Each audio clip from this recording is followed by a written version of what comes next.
to family. Welcome back. If this is your first time, thanks for tuning in. My name is Jason. We talk about Harleys, we talk about gear, we talk about just pretty much anything motorcycle related. Today, we got another nice day for you. I'm just riding around, killing some time, got some free time on my hands. So wanted to take you along with me for a ride around the neighborhood. So the thing that's been on my mind for the last maybe year or so is, should I upgrade this bike? Should I not? I think for the most part, I'm going to keep this bike. I've put so much time, energy, and effort into this bike, and it's, you know, I have a sentimental attachment to this bike for various reasons. This is my first Harley. This is the bike that I sort of started all my social channel accounts on. I've grown to love it, you know. I'm sure a lot of you can relate. Yeah, so I'm thinking about a second bike to add to my collection, hopefully by the end of this year. So the CFO of my household, aka my lovely wife, and I have talked about, well, maybe by the end of this year I can get a second bike. You know, considering that I just got this one not so long ago. I have a tendency to be very spur of the moment, and she wanted to make sure that, you know, if I do want to get a second bike, that I, you know, hold on to this bike a little bit longer, just to make sure that I am making all the right decisions for me, for myself, and also for the family. If it was up to me, I would have gotten a new bike last December when Harley was having, you know, their sales, and they were desperate to get rid of their 2020 inventory and whatnot. I think that I'm going to wait until next December to think about, you know, maybe purchasing a new bike.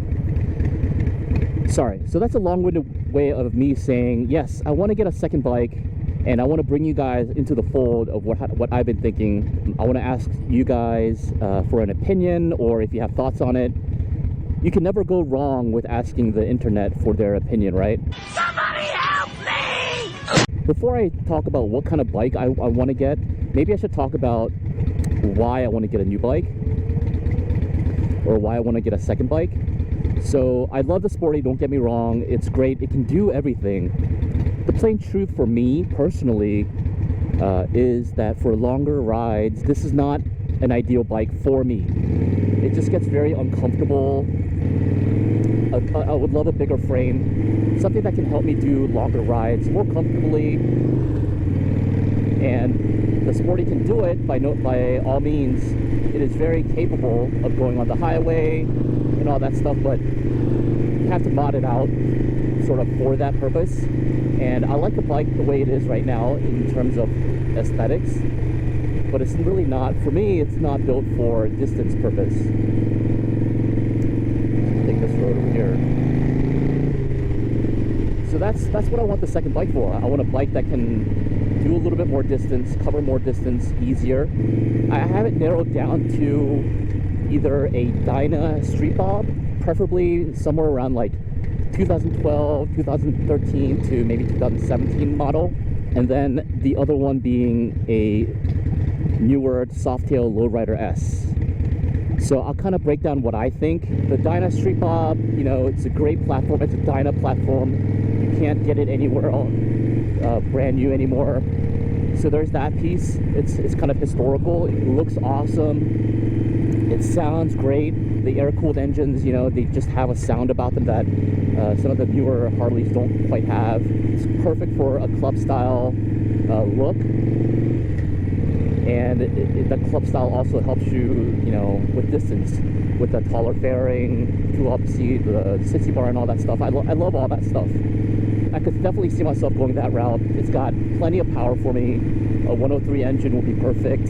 So all that stuff, like, to me, it checks the boxes. And like, the price is really friendly for me. It's, you know, you can kind of get a Dyna for about anywhere between like 8 to 12,000, depending on, you know, mileage, usage, depending on the mods that's on there and all that stuff.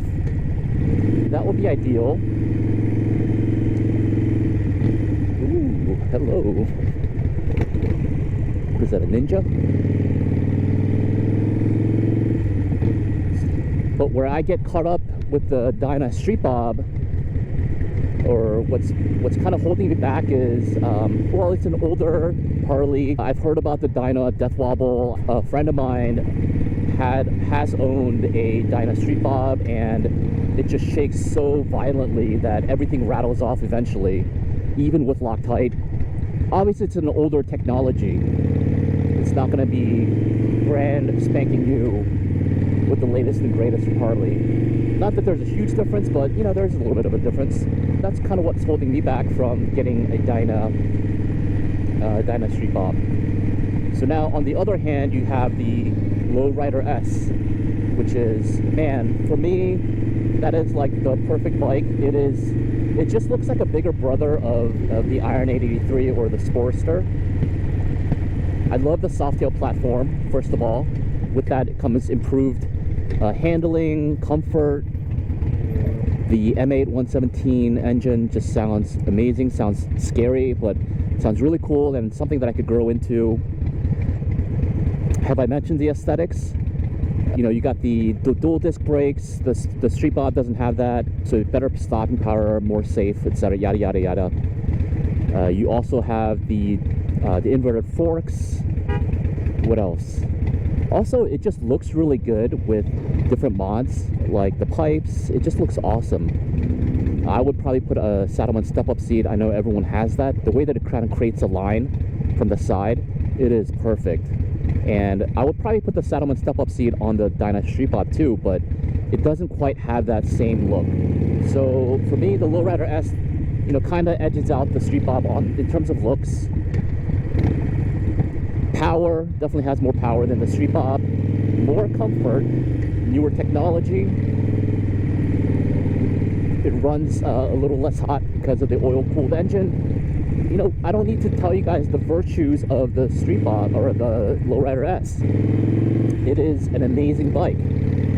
But here's my biggest catch. The damn bike is like 20 grand. I need about 350. For some reason, that number or that price is just holding me back, because, yo man, like, I don't know if I can justify a 20K toy. And for me, that's what this is. This is a toy. This is something that I have fun with. It's amazing. Yeehaw! But yeah, unless my motovlog blows up or something like that, this is all a sunk cost for me. It's hard to justify 20K for a bike, and that's the only reason. When I say 20K, I mean really, what is it, like 17.9? But with taxes and all that stuff, it's gonna get you pretty close to 20K. And then not just that, you're gonna want to upgrade the exhaust. I'm going to want to upgrade the seat, the fairing. So all of that is going to add probably another 3,000 to 4,000. So I'm really looking at like a 25K bike at the end of the day. Whereas the Dyna Street Bob, chances are I can probably find a set-up club-style Street Bob for, you know, maybe at the most like 15K, and that will be like a pristine Street Bob, Dyna Street Bob, with everything, with all the accoutrements. So 15 versus 25, that's a difference of about 10K, and of course I'm rounding here, but that is a huge difference. So that's what I'm struggling with, is the Lowrider S, that much better than the Street Bob, that I can justify the 10K. I don't know. I'm going back and forth. Like, I think I'd be happy either way. I'm torn between these two decisions. I'm confused because I think, you know, my wife would support whatever decision I make, but at the same time, I want to be responsible. I want to be a responsible adult about this. That's what I've been thinking about. I've been looking on, you know, Facebook Marketplace for any deals that might come through. Hopefully, you know, in a few months, we'll have another bike to add to the channel. I think that'll be fun. I could potentially be a Dyna bro. I'm just kidding. I don't want to be a Dyna bro. No offense to Dyna bros. I just want to be me, a special snowflake. But yeah, that's it for me, guys. Thanks for tuning in. Thanks for listening to me rant about my problems, about my first world problems for a little bit. Let me know in the comments what you think, what you would do if you were me. Obviously, everyone's finances are different, and if finances didn't matter, of course, I'd be getting, you know, all the bikes plus a road glide. But that's a fairy tale. Thanks for tuning in. Thanks for supporting the channel, and until next time, I'll check you guys out later. Peace.